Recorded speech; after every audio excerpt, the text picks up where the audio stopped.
Hi, my name is Jamie with the Bank Card Group, and I'm sitting here today with Chad. He's one of our technicians. We're going to try to talk to you a little bit about the basics of PCI, not the complexities necessarily, but for those merchants that we deal with on a day-to-day basis.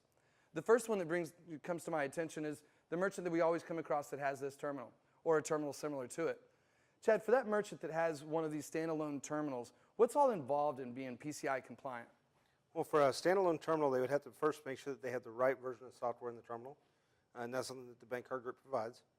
Then they have to answer an annual questionnaire to make sure that they've got some basic housekeeping rules in place. I don't take a credit card number by email and then print it out and store it in my desk drawer.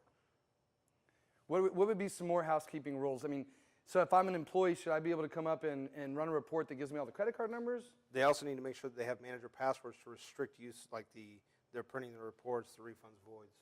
Okay, so pretty much it's self-explanatory. It seems like they pretty much need to answer a questionnaire once a year that talks about some of the security protocols that they have manager access or limited to manager access, and that they don't store those credit card numbers. Is that pretty Correct. simple? Correct. Okay.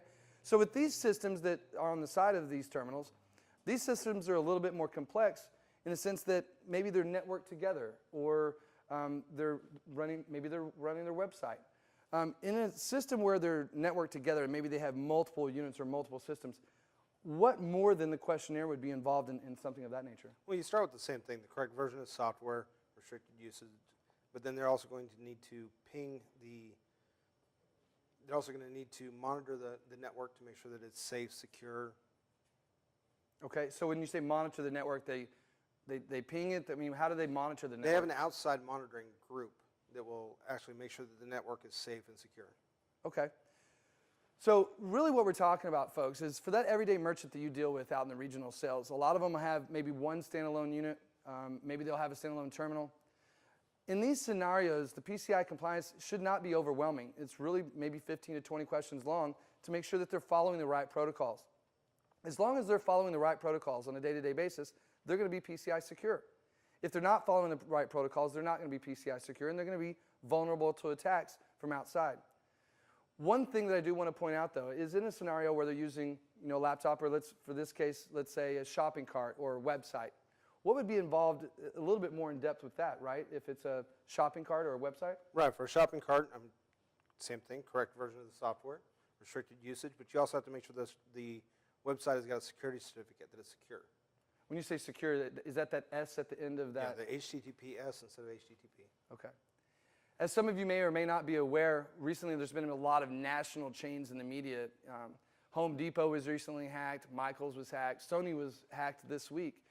Those are not the merchants we're talking about. Those merchants really hire outside firms that come in and make sure that they are PCI secure and or make sure that their data cannot be compromised. For the every day-to-day merchant, they can easily be compromised just as well.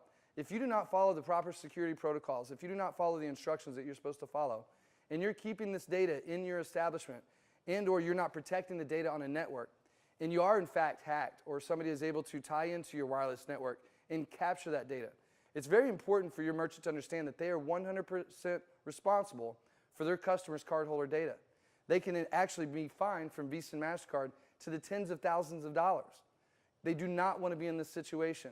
As a sales rep, it's your responsibility to know the difference in PCI compliance and what they need to do.